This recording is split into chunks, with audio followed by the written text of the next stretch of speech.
Assalamualaikum warahmatullahi wabarakatuh. Selamat pagi anak-anak. Jumpa lagi dalam pelajaran biologi bersama Bu Andri. Semoga kalian tetap sehat, tetap semangat dalam mengikuti PJJ. Baiklah anak-anak, pada hari ini kita akan membahas tentang soal-soal hereditas Mendel, khususnya pada hukum Mendel 1 dan 2. Anak-anak, untuk dapat mengerjakan soal ini dengan cepat, maka kalian perlu banyak latihan.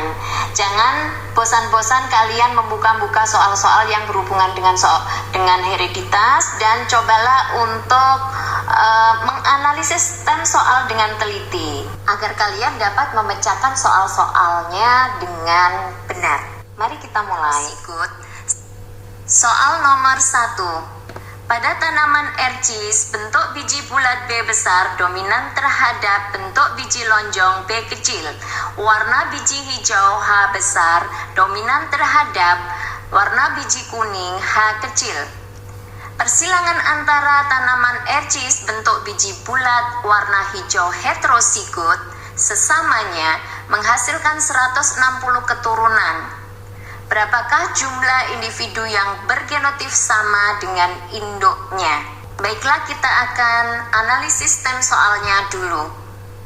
Tanaman dengan bentuk biji bulat B besar dominan terhadap bentuk lonjong B kecil. Warna hijau H besar dominan terhadap warna kuning H kecil. Nah, persilangan antara tanaman ercis bentuk biji bulat warna hijau heterosigot itu berarti adalah persilangan antara individu bergenotif B besar, B kecil, H besar, H kecil dengan B besar, B kecil, H besar, H kecil. Nah, ini adalah persilangan dihibrid pada hukum Mendel 2. Nah, kita akan menyelesaikan ini dengan cara cepat. Kita ingat hukum Mendel 1, hukum segregasi bebas. Pada persilangan monohibrid, rasio genotif antara B besar dibanding B besar B kecil dibanding B kecil sama dengan 1:1. Nah, ini nanti akan kita gunakan. Patokannya adalah apabila homosigot dikalikan 1, kalau heterosigot dikalikan 2. Kita akan gunakan diagram garpu seperti ini. Perhatikan di sini, B besar kali 1, B besar B kecil kali 2, B kecil kali 1. Dan di sini nanti semua yang homosigot kita kalikan 1, yang heterosigot kita kalikan 2. Jumlahnya total adalah 16, sama dengan kalau kita menggunakan tabel papan catur. Dari sini bisa langsung kita lihat individu yang bergenotif B besar B kecil, H besar H kecil itu ada berapa? Di situ terlihat ada 4. Nah, berarti kemungkinan munculnya individu yang bergenotif B besar B kecil, H besar H kecil adalah 4/16. Jika ada 160 individu, maka hasilnya adalah 4/16 kali 160 sama dengan 40. Jawabannya adalah C. Soal nomor 2. Pada tanaman ercis, gen pembawa sifat letak bunga di ujung T besar dominan terhadap gen pembawa sifat letak bunga di ketiak T kecil. Sedangkan gen pembawa warna bunga merah M besar dominan terhadap bunga warna putih M kecil. Persilangan antara individu bergenotif T besar, T kecil, M besar, M kecil dengan T besar, T kecil, M besar, M kecil akan menghasilkan individu letak bunga di ujung dan warna merah dengan genotif T besar, T kecil, M besar, M besar dengan probabilitas. Anak-anak, dengan cara yang sama dengan soal nomor 1 tadi, maka kita akan dapat dengan cepat menjawab soal ini. Karena yang disilangkan di sini adalah individu dengan genotif heterosigot dengan dua sifat beda. Jadi ini adalah persilangan dihibrid.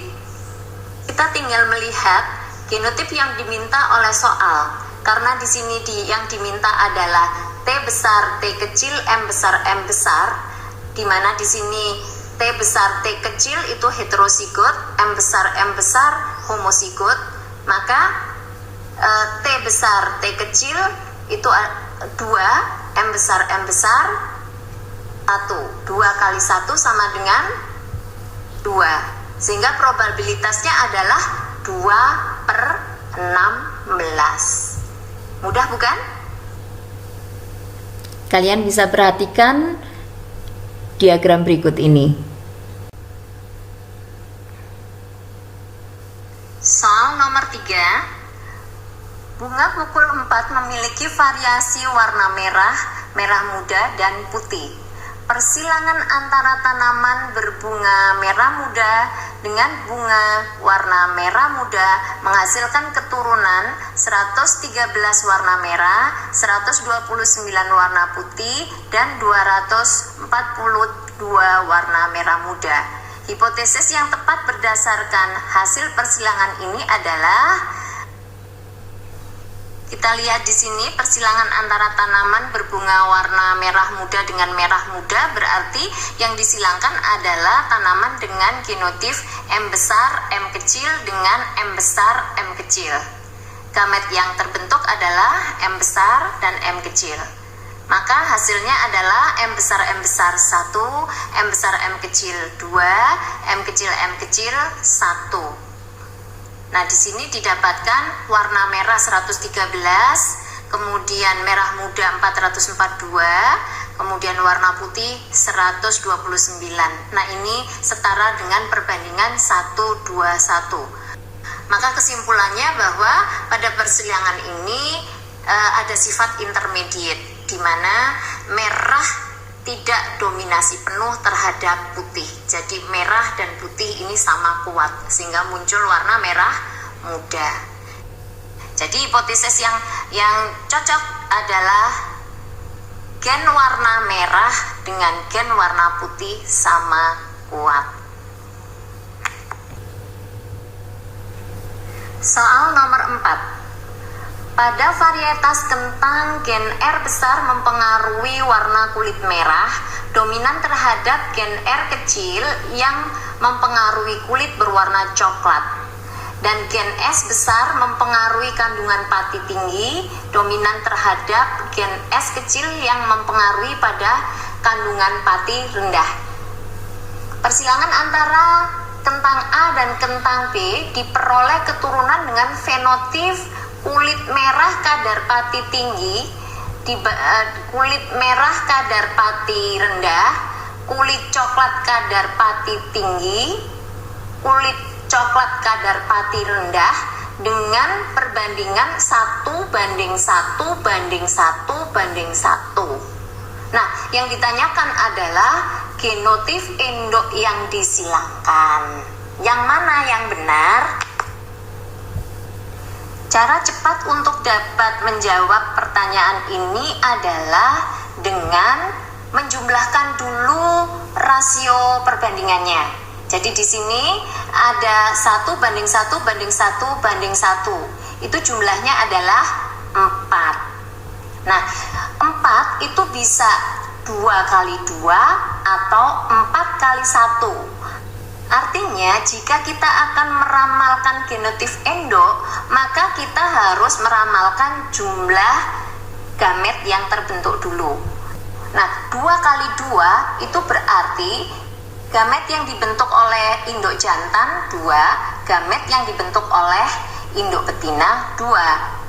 Atau bisa jadi 4 kali 1, berarti induk jantan membentuk 4 gamet, induk betina membentuk 1 gamet, atau sebaliknya. Perhatikan persilangan berikut.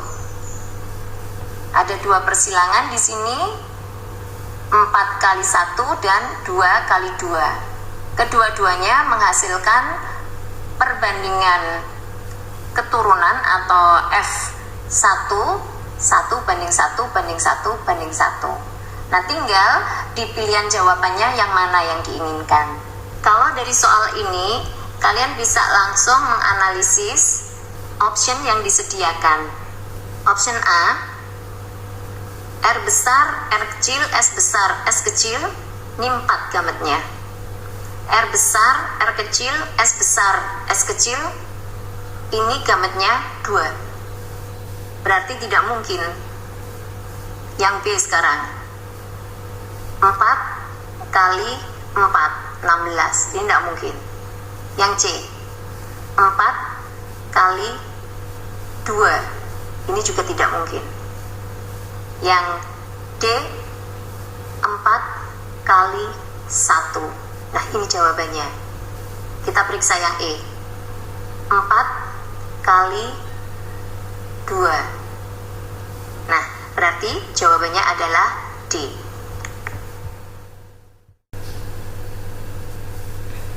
Soal nomor 5.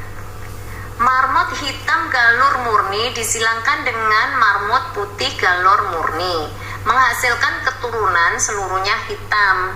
Jika marmut hitam yang belum diketahui genotifnya disilangkan dengan marmut putih galur murni, dihasilkan keturunan hitam banding putih masing-masing 50%, maka genotif marmut yang disilangkan adalah, ini adalah persilangan test cross, yaitu persilangan yang digunakan untuk mengetahui genotif dari induk.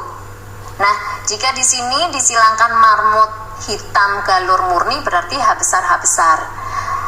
Marmut putih galur murni berarti H kecil H kecil. Nah, karena hitam dominan terhadap putih, maka semua keturunannya adalah hitam. Nah, hitam itu bisa H besar atau H besar H kecil. Individu hitam yang tidak diketahui genotifnya ini disilangkan dengan individu resesif galur murni, yaitu putih, H kecil H kecil. Nah, kita tinggal melihat hasil keturunannya saja. Kalau seluruhnya hitam, ini berarti homozigot, H besar H besar. Karena hitam kan dominan terhadap putih, sehingga putih tertutupi, nggak ada yang muncul. Akan tetapi kalau individu itu heterozigot, pasti ada putih yang muncul. Dan hasilnya adalah 50%, 50%. Dari sini kita peroleh jawabannya bahwa individu yang disilangkan adalah H besar H kecil dengan H kecil H kecil. Mudah bukan?